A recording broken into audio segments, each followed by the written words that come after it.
जय माता दी सभी दोस्तों को, सभी भक्तों को जय माता दी। माता चंद्र घंटा का आज व्रत है। माता का तीसरा रूप माँ चंद्र घंटा है। चंद्र घंटा का अर्थ है जिसके पास घंटी के आकार का आधा चांद, यानी जिसकी तीसरी आंख खुली हुई रहती हैं, वो माँ चंद्र घंटा है। माँ चंद्र घंटा शांति और पवित्रता का प्रतीक है। माँ को जो भोग लगाया जाता है आज के दिन, केसर की खीर और दूध से बनी हुई मिठाइयों का भोग लगाया जाता है। और आप चंद्रामृत और ये मिश्री का भोग भी लगा सकते हैं। माता को भूरा या गोल्डन रंग पसंद है। आज के दिन आप भूरे कलर की या गोल्डन कलर के वस्त्र पहन सकते हैं। जो देवी का स्वरूप है, देवी का ये स्वरूप हमें कि बुराइयों का और परेशानियों का सामना हम कैसे करें। ये माँ चंद्र घंटा जो है हमें बुराइयों और परेशानियों का सामना करना सिखाती हैं और भय से मुक्ति और पाप नष्ट करने के लिए हमें प्रेरित करती है, हमें सही रास्ता दिखाती हैं। माँ चंद्र घंटा हमें अच्छा रास्ता दिखाती हैं और परेशानियों से मुक्ति होने के रास्ते हमें दिखाती हैं। आज के दिन हम माँ चंद्र घंटा की पूजा करते हैं। देवी का तीसरा दिन माँ चंद्र घंटा का उपवास है और हम आज माँ चंद्र घंटा के लिए व्रत किया है और माँ चंद्र घंटा को खुश करने के लिए हम ये सब करते हैं, पूजा करते हैं। और माँ चंद्र घंटा की कृपा हर भक्त पर बनी रहे, ऐसी मैं कामना करती हूँ। तो दोस्तों, आज माता का तीसरा दिन है, शांति और पवित्रता का प्रतीक है माँ चंद्र घंटा का व्रत। तो आज मैं आपके सामने कुछ कमेंट्स के जवाब देने के लिए आई हूँ। कुछ कमेंट्स आ रही थी कि अगर हम अखंड ज्योत जलाते हैं तो अखंड ज्योत को हम किस तरीके से उसकी देखभाल कर सकते हैं। अगर अखंड ज्योत बीच में बुझ जाए तो क्या हमें पाप लगेगा, ये क्या प्रॉब्लम हो सकती है। ये सवाल का जवाब मैं आपको इसी वीडियो में दूंगी। आप माता के दर्शन भी कीजिए और अपने सवालों के जवाब भी आपको मिल जाएंगे। और एक कमेंट्स और थी कि अगर हमें बीच में हम व्रत रखते हैं और बीच में हमें डेट्स पीरियड्स आ जाएं तो क्या हमें व्रत छोड़ देना चाहिए या कंटिन्यू करना चाहिए, पूजा करनी चाहिए या नहीं। मैं इन दोनों सवालों के जवाब आपको इसी वीडियो में दूंगी। तो फ्रेंड्स, भक्तों, पहला सवाल था आपका कि हम अपनी ये जो हम ज्योत जलाते हैं अखंड ज्योत, उसकी देखभाल कैसे करें। तो अखंड ज्योत जलाना, पहली बात तो कि हर किसी को अनिवार्य नहीं है। अपनी इच्छा से या किसी ने बोल रखा है कि हम अखंड ज्योत जलाएंगे तो हम जला सकते हैं। और अखंड ज्योत की जो देखभाल है वो किस तरीके से करनी है। अखंड ज्योत में आप दिन में 2 बार घी डालिए, उसको डाल सकते हैं और उसके ऊपर जो फूल आ जाता है उसको आप एक चिमटी की सहायता से, देखो कैमरे में दिखेगी इस तरह की चिमटी, पुराने टाइम में ये थ्रेडिंग बनाने वाली चिमटी हुआ करती थी, लोग थ्रेडिंग बनाते थे इससे। और आज के दौर में ये काम आती है अखंड ज्योत का फूल हटाने के लिए। इसको रखिए और आप अखंड ज्योत का फूल दिन में 2 बार हटा सकते हैं। अखंड ज्योत के ऊपर फूल आ जाता है, उसको आप हटा सकते हैं। तो कई बार कई बार ऐसा होता है फूल हटाते समय हमारा दीपक बुझ जाए तो हम क्या करें। तो उसके लिए आपको पहले से ही तैयार रहना होगा। आप अपने घर का एक छोटा दीपक लीजिए, उसमें बत्ती और थोड़ा सा घी डाल के फूल हटाने से पहले उस दीपक को जला लीजिए। अगर बाई चांस आपकी ज्योत बुझ जाती है, खंडित हो जाती है, तो आप उसी दीपक से, छोटे दीपक से अपना अखंड ज्योत का दीपक जला सकते हैं। आप जानबूझ के तो ऐसा नहीं करेंगे। माँ कभी भी गलती के लिए आपको सज़ा नहीं देती है। आप गलती की क्षमा मांग लीजिए और अपना एक छोटा दीपक तैयार कीजिए और उसी छोटे दीपक से आप अपना अखंड ज्योत का दीपक जला सकते हैं।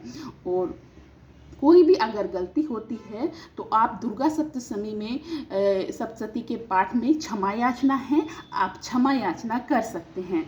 माता भक्तों को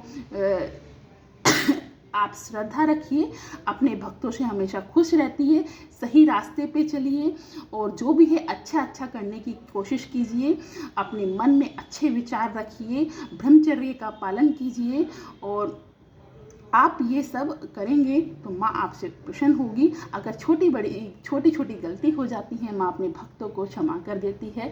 माँ छोटी छोटी गलतियों की सज़ा अपने भक्तों को नहीं देती। बस अच्छे विचार रखिए, दूसरों की बुराइयाँ मत कीजिए और अच्छे विचार रखिए और जो भी करें अच्छा करें। किसी की मदद कर सकते हैं तो मदद कीजिए और अच्छा कीजिए, माता प्रसन्न होंगी। और मैंने आपको आपके सवाल का जवाब दे दिया है। अखंड ज्योत की देखभाल आपको कैसे करनी है। ज़्यादा छेड़छाड़ दीपक के साथ बिल्कुल मत कीजिएगा, ज़्यादा छेड़छाड़ करना सही नहीं है। और अगर एक चीज़ और मैं बताना चाहूँगी, जैसे सुबह के टाइम आप उठते हैं, उठते ही आप पहले नहाइएगा, तभी आप अपने दीपक में घी डाल सकते हैं या फूल हटा सकते हैं। आप बिना नहाए दीपक के साथ कुछ नहीं कर सकते, ना उसमें घी डाल सकते हैं, ना ही फूल उतार सकते हैं। बिना नहाए आप दीपक के पास पूजा में मत जाइएगा। और एक सवाल और था, मैं इसी में जवाब देना चाहूँगी, क्या हमें सुबह के समय और शाम के समय दोनों समय नहाना चाहिए? तो इसके लिए मैं कहना चाहूँगी, अगर आप सुबह शाम नहा के पूजा कर सकते हैं तो आप कीजिएगा। अगर नहीं कर सकते तो आप एक समय ही नहाइएगा। शाम के समय आप हाथ मुँह धो के पूजा कर सकते हैं। जैसी श्रद्धा होगी वैसे ही माता आपके साथ प्रसन्न रहेगी। श्रद्धा के साथ ही माता आपकी जैसी श्रद्धा होगी वैसी आपको पुण्य की प्राप्ति होगी। और अब आपका एक सेकंड सवाल है। सेकंड सवाल, डेट्स का टाइम आ जाए बीच में तो क्या करें? देखिए, डेट्स जो होती हैं वो नेचुरल प्रोसेस हैं, इसमें हम कुछ नहीं कर सकते। ये नेचुरल प्रोसेस है, ये जिस टाइम आनी है आएगी। लेकिन अगर आप बीच में आ जाती है, फास्ट के बीच में, तो आप कर सकते हैं। आप मंदिर में अपनी पूजा का सामान दे आइए, पंडित जी आपकी पूजा में दीपक वगैरह जला देंगे। पूजा का सारा सामान जो भी है, घी बाती दीपक वगैरह जो भी है, आप मंदिर में दे आइए और पंडित जी आपकी पूजा कर देंगे। या घर में अगर कोई भी सदस्य आपके सामने पास है, आपकी माँ है या आपकी बहन है या हस्बैंड है, कोई भी हैं, तो आप उनसे कराइए। लेकिन आप पूजा मत कीजिएगा जिसको भी डेट्स आ जाती हैं। मेरा तो कहना यही है। और अगर आपको डेट्स, अब मैं आपको बताऊंगी, अगर आपको डेट्स बीच में आती हैं तो आप ये सब कीजिएगा। और अगर आपको स्टार्टिंग में आ जाती हैं तो कृपया करके फास्ट मत कीजिएगा, आप लास्ट के फास्ट रख लीजिएगा। तो डेट्स का सॉल्यूशन यही है, क्योंकि डेट्स टाइम में हम पूजा नहीं कर सकते, मंदिर के आसपास नहीं आ सकते। और अगर किसी को व्रत करना ही है कि हम पूजा नहीं कर सकते, फास्ट करेंगे, तो आप फास्ट कर लीजिए, लेकिन मंदिर से थोड़ी दूरी बनाइए। मंदिर में आप अपने बड़ों से या अपने जो भी आपके घर में रहते हैं उनसे अपने नाम की पूजा कराइए। कोई घर में नहीं है तो पंडित से कराइए और आपकी पूजा का फल आपको ज़रूर मिलेगा। श्रद्धा में ही भक्ति में ही श्रद्धा में ही भक्ति में ही पूजा। जैसी आपकी श्रद्धा होगी वैसे ही आपको पुण्य मिलेगा। अच्छे काम करते रहिए, दूसरों की मदद कीजिए, किसी के लिए गलत विचार अपने मन में मत डालिए, लहसुन प्याज का सेवन मत कीजिए और ब्रह्मचर्य का पालन कीजिए। और बस यही है। और माता अपने भक्तों को कोई भी सज़ा नहीं देती है। छोटी मोटी अगर गलती हो जाती है तो आप क्षमा याचना कीजिए, माता माफ़ कर देती है। और अगर कोई सवाल रह गया हो अब तो आप कमेंट्स करके पूछिएगा, मैं आपके सवालों के जवाब ज़रूर दूंगी। मैं सोचती हूँ कि आपके सभी सवालों के जवाब आपको मिल गए होंगे। अगर रह गए हैं तो आप फिर से मेरे से पूछ सकते हैं, मैं आपको जवाब ज़रूर दूंगी। अगर आपको मेरी जानकारी अच्छी लगे अगर आप मेरी जानकारी से संतुष्ट हों तो प्लीज़ वीडियो को लाइक कीजिएगा, चैनल को सब्सक्राइब कीजिएगा। अब मिलती हूँ मैं आपको नेक्स्ट वीडियो में। जय माता दी। सभी भक्तों पर माता अपनी कृपा बनाए रखिए। लास्ट में मैं आपको एक माँ चंद्र घंटा का मंत्र का जाप करूँगी। ध्यान से सुनिएगा, हाथ जोड़ के सुनिएगा। अगर हम मतलब भजन पूजा नहीं कर सकते, सुन सकते हैं, तो सुनने से भी बहुत ज़्यादा फल मिलता है, माता प्रसन्न होती है। तो सुनिएगा। या देवी सर्वभूतेषु सृष्टिरूपेण नमस्तस्यै नमस्तस्यै नमो नमः। या देवी सर्वभूतेषु सृष्टिरूपेण नमस्तस्यै नमस्तस्यै नमो नमः।